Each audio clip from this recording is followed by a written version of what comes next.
Ketemu lagi dengan Maria Vina di sini. Semoga di channel YouTube aku kali ini aku bisa memberikan insight positif buat teman-teman semua.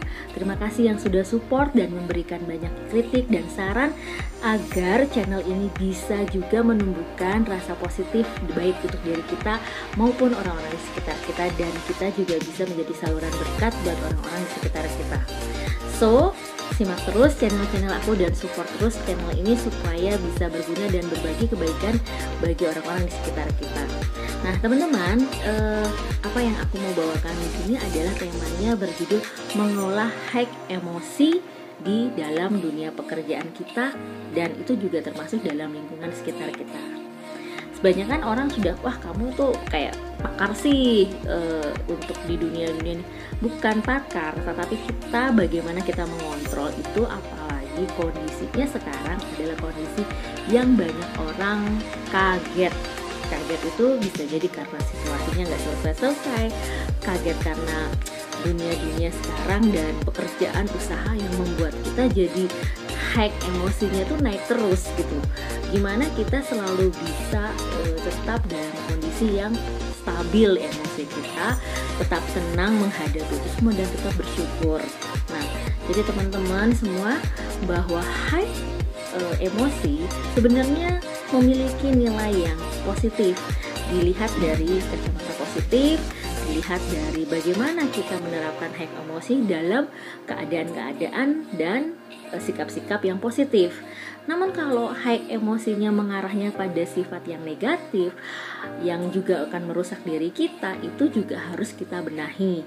Nah, salah satunya yang terjadi adalah dalam kita bekerja atau dalam kita melaksanakan sesuatu keadaan di mana kita harus bekerja sama dengan teman-teman pekerjaan kita, orang-orang di sekitar kita, bahkan keluarga kita yang menjadi impact-nya. So, gimana itu hack emosi itu yang kita harus kelola supaya hidup kita, kemudian apa yang kita mau jalanin, terus keadaan dan pikiran kita tetap baik. Nah, ini aku akan kasih beberapa tips dan beberapa cara bahwa sebenarnya emosi itu juga baik, tetapi karena diolahnya nggak baik, akhirnya jadi bumerang, jadi kesel, jadi marah. Nah, disinilah yang terjadi namanya orang itu bertengkar dan orang itu jadi marah karena sifat hack emosinya yang dia tidak bisa kontrol. Nah, sebenarnya kalau kita tuh lagi berantem atau kita tuh lagi hack emosi, sebenarnya kita sedang merenungi atau sedang sedih dalam keadaan kita saat ini.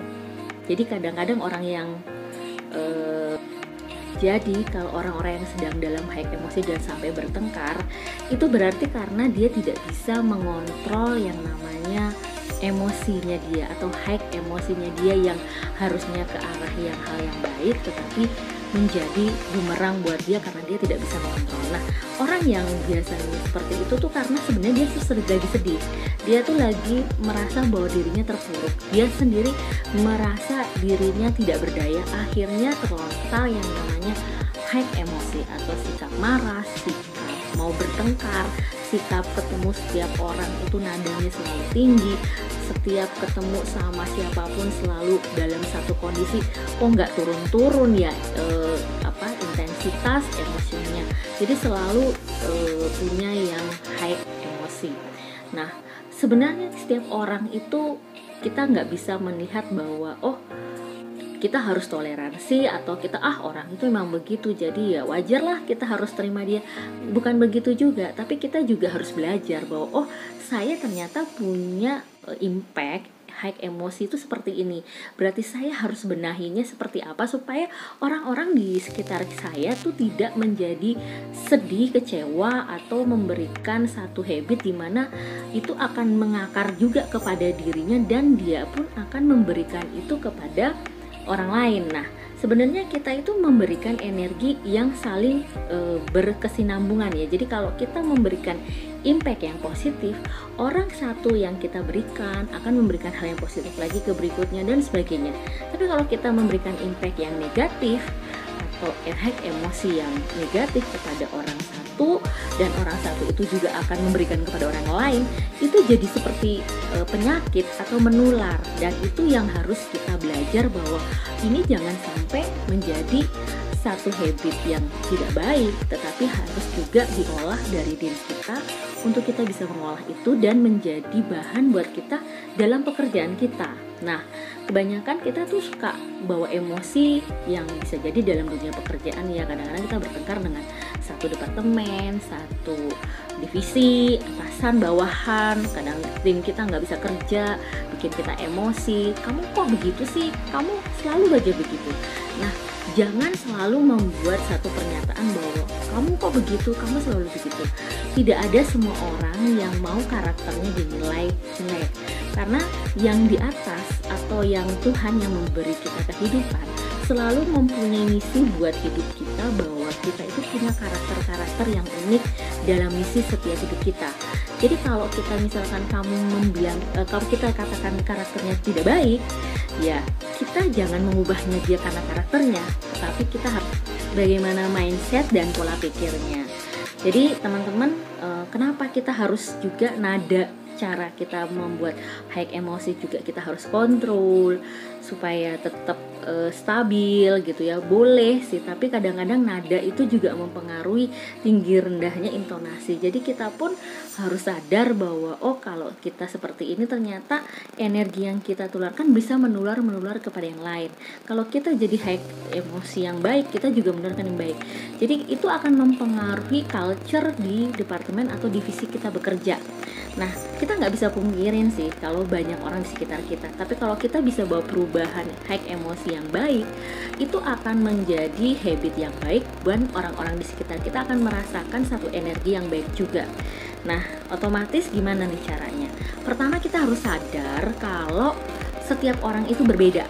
Kita harus sadar dulu, jangan kita nuntut orang harus berubah, saya yang harus berubah atau bagaimana. Tetapi kita harus sadar setiap orang tuh berbeda dengan karakternya.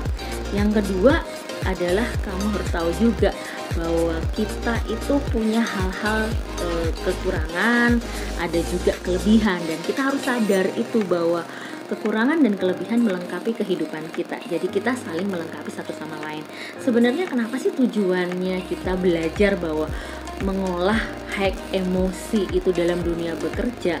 Sebenarnya adalah mau menciptakan satu kondisi, satu lingkungan yang baik di antara satu pribadi dengan pribadi yang lain, sehingga ketika high emosi itu ada, tetap yang menerima, pribadi-pribadi yang menerima akan menerimanya dengan satu energi yang baik juga. Jadi itu yang harus diharapkan dari tujuan kenapa emosi itu penting, tetapi kita juga harus bisa mengolahnya dengan baik agar tidak menjadi hal yang sifatnya negatif, tetapi mengarah pada emosi, high emosi yang positif. Nah, hal-hal yang mungkin biar kiat-kiatnya supaya kita bisa mengontrol dan kita bisa belajar adalah yang pertama, mulai percaya atau dengerin diri kita sendiri dulu. Jangan kita kamu boleh dong nilai diri saya, enggak, tapi kita nilai dulu diri kita. Kita telusuri apa yang dia sih, karena orang itu ketika dia termasuk high emosional yang atau high emosi yang negatif, itu sebenarnya dia berasal punya akar emosi dari masa lalunya dia gitu. Sama seperti saya dulu, saya punya akar dan emosi dari masa kecil saya atau masa lalu saya, dan itu yang kita harus mulai dengerin ke diri kita. Kalau kita nggak dengerin diri kita sendiri, ya akan susah kita untuk memperbaiki satu high emosi buat kedepannya kita maupun orang-orang di sekitar kita gitu ya.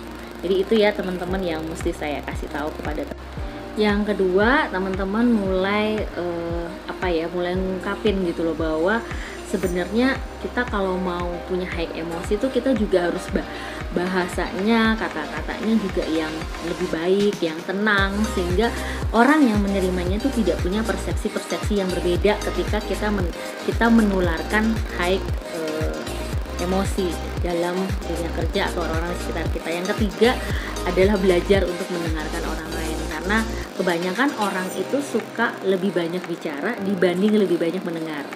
Nah, jadi kita mulai lebih banyak mendengarkan orang lain bicara. Kemudian kalau misalkan kita sering berantem nih atau sering punya high emosi yang tinggi, teman-teman mulai deh, kalau udah mulai intonasinya tinggi, ya bilang bahwa oke, 5 menit saya butuh rehat sebentar, karena jangan sampai ketika emosinya sudah sampai ubun-ubun, kita udah tahu nih kita rehat sebentar ya.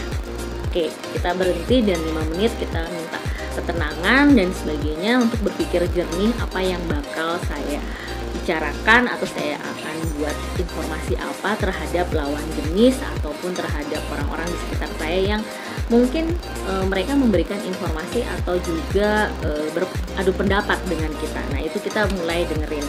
Kemudian kalau nggak bisa susah banget ya untuk mengubah satu bentuk kayak emosi dengan orang-orang di sekitar kita, tulis surat lah, belajarlah untuk tulis surat, karena mungkin kata-kata kita nggak mampu untuk bicara dengan baik, tapi kita juga dengan bisa menulis surat kepada orang-orang di sekitar kita, dan kita juga bisa memberikan impact yang baik sebenarnya dengan high positif kita, bahwa kita tulus untuk membicarakan hal ini supaya tidak ada tingkatan atau tekanan-tekanan emosi yang mungkin karakter saya seperti ini gitu ya. Kemudian belajar untuk memaafkan, belajar untuk minta maaf juga kalau memang ada hal-hal yang kurang pas diterimanya oleh mereka. Itu aja teman-teman. Jadi episode kali ini memang cukup menyita hati karena momennya kebetulan momen ini ya, di bulan Februari itu hari kasih sayang. Jadi kasih sayang itu atau high emosi itu sebenarnya baik ketika kita bisa memberikan rasa emosi yang baik, orang yang baik kepada orang-orang di sekitar kita dengan kasih yang baik gitu. Tapi kalau high emosinya jadi ke arah negatif, nah itu juga sebenarnya timbul dari rasa kita yang karena kita sedih, kita merasa nggak dihargai, kita merasa dikecewakan dan sebagainya. Nah, oleh sebab itu kita mengubah high emosi kita untuk kita belajar baik dalam dunia pekerjaan atau sehari-hari dengan cara mengolahnya dengan lebih baik, supaya kita kembali kepada manusia, bahwa setiap manusia pribadi itu punya kekurangan dan kelebihan, bahwa kita tetap bersyukur bahwa kita adalah pribadi yang unik, yang punya potensi dan punya bakat, yang pastinya juga memanusiakan manusia agar menjadi lebih baik antara masing-masing pribadi. Semoga channel atau episode kali ini bisa memberikan satu wahana baru buat teman-teman semua. Tetap percaya, tetap buat relasi yang baik, tetap juga punya habit yang baik juga dengan rasa bersyukur dan positif dalam segala hal. Semoga kita bisa berbagi kebaikan bagi banyak teman-teman atau saudara-saudara kita yang ada di luar sana dengan informasi yang aku sampaikan. Semoga informasi ini juga bisa memberikan insight positif buat diri kita maupun orang-orang di sekitar kita. Terima kasih teman-teman dan stay tune terus. Bye-bye.